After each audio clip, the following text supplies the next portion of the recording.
All right, guys, we are going to read from the NIV, and we're going to read Ecclesiastes 1 through 6 today. So my Bible has like a little intro, so I'm going to read that, and then there's a couple of devotions sprinkled throughout. Okay, Ecclesiastes teaches that a life not centered on God is purposeless and meaningless. Without God, nothing can satisfy. With him, all of life and his good gifts are to be gratefully received and fully used and enjoyed. As you read this book, you will confront honest confessions of doubts and struggles with disillusionment. Think about your own sense of purpose as you seek to cultivate a God-fearing attitude toward life. Okay, so Ecclesiastes, everything is meaningless.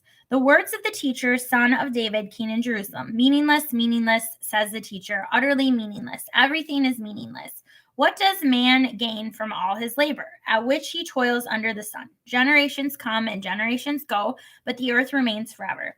The sun rises and the sun sets and hurries back to where it rises. The wind blows to the south and turns to the north. Round and round it goes, ever returning on its course. All streams flow into the sea, yet the sea is never full. To the place the streams come from, there they return again. All things are wearisome, more than one can say. The eye never has enough of seeing, nor the ear is fill of hearing. What has been will be again. What has been done will be done again.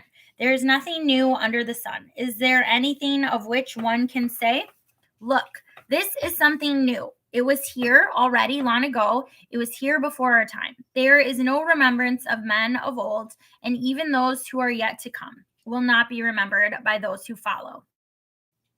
Wisdom is meaningless. I, the teacher, was king over Israel in Jerusalem. I devoted myself to study and to explore by wisdom all that is done under heaven. What a heavy burden God has laid on men. I have seen all the things that are done under the sun. All of them are meaningless, a chasing after the wind. What is twisted cannot be straightened. What is lacking cannot be counted.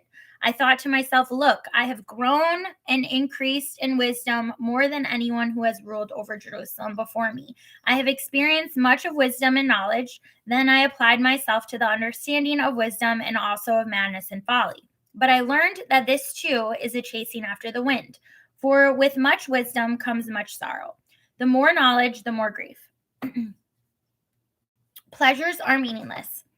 I thought in my heart, this is chapter 2, sorry. I thought in my heart, come now, I will test you with pleasure to find out what is good. But that also proved to be meaningless. Laughter, I said, is foolish. And what does pleasure accomplish? I tried cheering myself with wine and embracing folly, my mind still guiding me with wisdom. I wanted to see what was worthwhile for men to do under heaven during the few days of their lives. I undertook great projects. I built houses for myself and planted vineyards. I made gardens and parks and planted all kinds of fruit trees in them. I made reservoirs to water groves of flourishing trees. I bought male and female slaves and had all other slaves who were born in my house. I also owned more herds and flocks than anyone in Jerusalem before me. I amassed silver and gold for myself and the treasure of kings and provinces. I acquired men and women singers and a harem of it as well. The delights of the heart of man. I became greater by far than anyone in Jerusalem before me. In all this, my wisdom stayed with me. I denied myself nothing my eyes desired. I refused my heart no pleasure. My heart took delight in all my work, and this was the reward of all my labor. Yet when I surveyed all that my hands had done and what I had toiled to achieve, everything was meaningless, a chasing after the wind. Nothing was gained under the sun. Wisdom and folly are meaningless. Then I turned my thoughts to consider wisdom and also madness and folly. What more can the king's successor do than what has already been done? I saw that wisdom is better than folly, just as light is better than darkness. The wise man has eyes in his head while the fool walks in the darkness. But I came to realize that the same fate overtakes them both. Then I thought in my heart, the fate of the fool will overtake me also. What then do I gain by being wise? I said in my heart, this too is meaningless. For the wise man, like the fool, will not be long remembered. In days to come, both will be forgotten. Like the fool, the wise man too must die.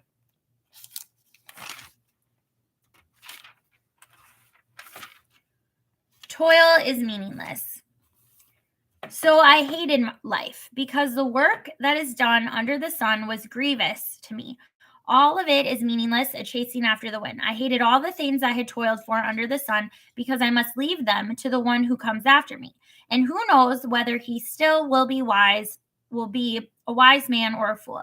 Yet he will have control over all the work into which I have poured any effort and skill under the sun. This too is meaningless, so my heart began to despair over all my toilsome labor under the sun. For a man may do his work with wisdom, knowledge, and skill, and then he must leave all he owns to someone who has not worked for it. This too is meaningless and a great misfortune. What does a man get for all the toil and anxious striving with which he labors under the sun? All his days his work is pain and grief. Even at night his mind does not rest. This too is meaningless. A man can do nothing better than to eat and drink and find satisfaction in his work. This too I see is from the hand of God. For without him, who can eat or find enjoyment? To the man who pleases him, God gives wisdom, knowledge, and happiness. But to the sinner, he gives the task of gathering and storing up wealth to hand it over to the one who pleases God. This too is meaningless, a chasing after the wind. A time for everything, chapter 3.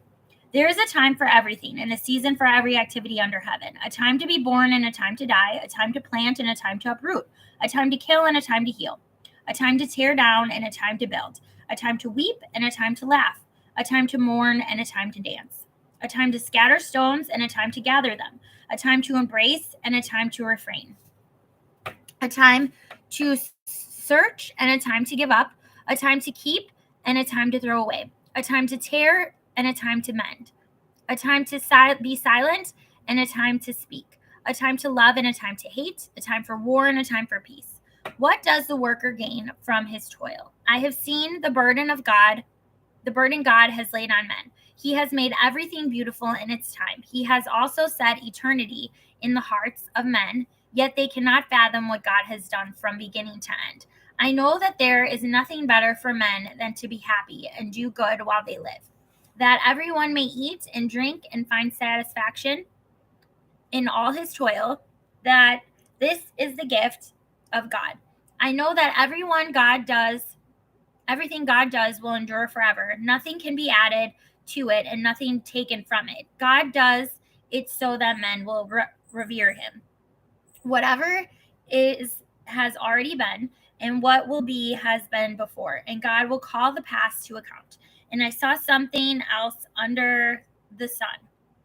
In the place of judgment, wickedness was there. In the place of justice, wickedness was there.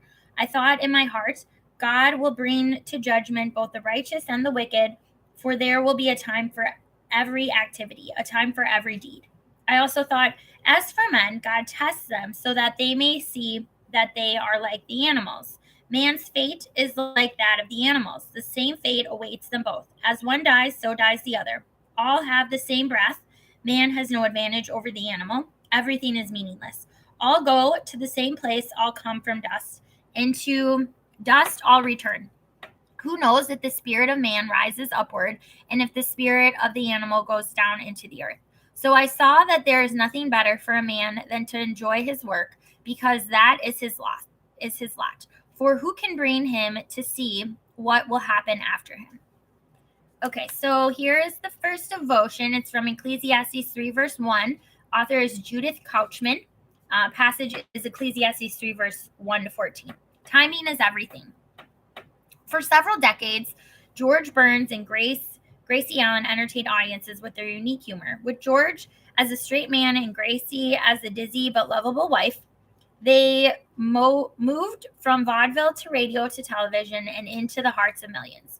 For this husband and wife comedy team, everything depending on each other.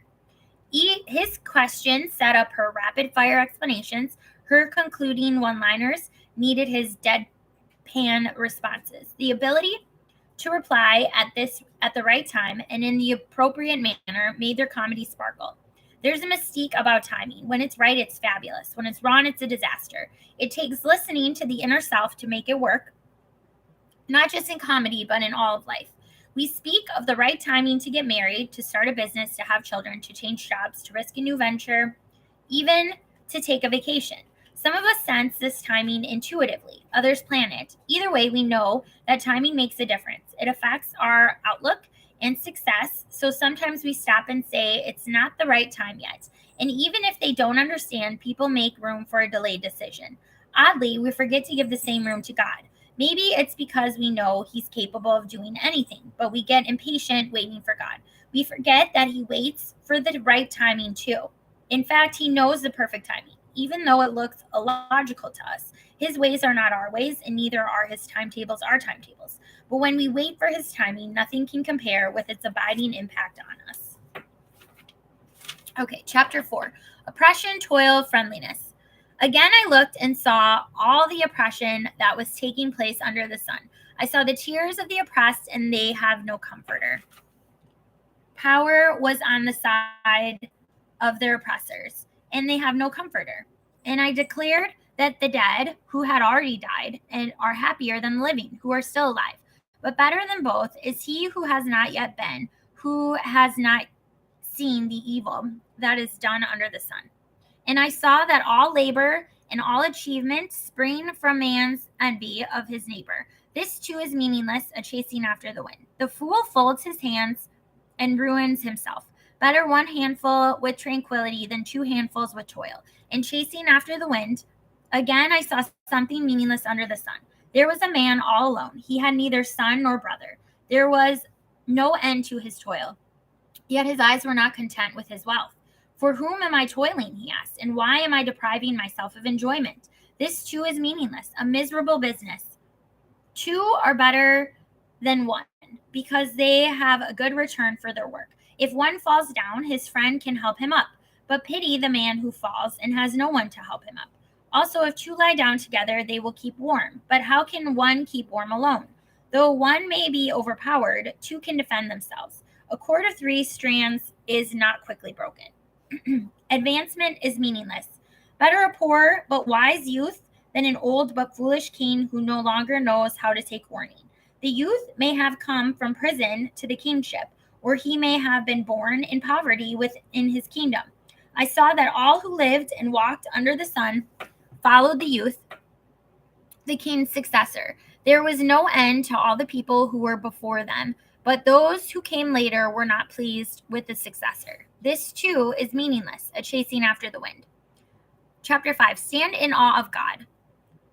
Guard your steps when you go to the house of God. Go near to listen rather than to offer the sacrifice of fools, who do not know that they do wrong. Do not be quick with your mouth. Do not be hasty in your heart. To utter anything before God, God is in heaven, and you are on earth. So let your words be few, as a dream comes when there are many cares. So the speech of a fool when there are many words. When you make a vow to God, do not delay in fulfilling it. He has no pleasure in fools. Fulfill your vow. It is better not to vow than to make a vow and not fulfill it. Do not let your mouth lead you into sin, and do not protest to the temple. Messenger, my vow was a mistake. Why should God be angry at what you say and destroy the work of your hands? Much dreaming and many words are meaningless. Therefore, stand in awe of God. Riches are meaningless. If you see the poor oppressed in a district and justice and rights denied, do not be surprised at such things. For one official is eyed by a higher one, and over them both are others higher still. The increase from the land is taken by all. The king himself profits from the fields. Whoever loves money never has money enough. Whoever loves wealth is never satisfied with his income. This too is meaningless. As goods increase, so do those who consume them. And what benefit are they to the owner except to feast his eyes on them? The sleep of a laborer is sweet, whether he eats little or much. But the abundance of a rich man permits him no sleep. I have seen a grievous evil under the sun. Wealth hoarded to the harm of its owner, or wealth lost through some misfortune, so that when he has a son, there is nothing left for him. Naked a man comes from his mother's womb, and as he comes, so he departs. He takes nothing from his labor that he can carry in his hand. This too is grievous evil. As a man comes, so he departs. And what does he gain, since he toils for the wind. All his days he eats in darkness, with great frustration, affliction, and anger. Then I realized that it is good and proper for a man to eat and drink and to find satisfaction in his toilsome labor under the sun during the few days of life God has given him. For this is his lot. Moreover, when God gives any man wealth and possessions and enables him to enjoy them, to accept his lot and be happy in his work, this is a gift of God. He seldom reflects on the days of his life because God keeps him occupied with gladness of heart. Chapter 6. I have seen another evil under the sun, and it weighs heavily on men. God gives a man wealth, possessions, and honor so that he lacks nothing his heart desires, but God does not enable him to enjoy them, and a stranger enjoys them instead. This is meaningless, a grievous evil. A man may have 100 children and live many years, yet no matter how long he lives, if he cannot enjoy his prosperity and does not receive proper burial, I say that a stillborn child is better off than he. It comes without meaning, it departs in darkness, and in darkness its name is shrouded. Though it never saw the sun or knew anything, it has more rest than does that man, even if he lives 1,000 years twice over, but fails to enjoy his prosperity. Do not all go to the same place?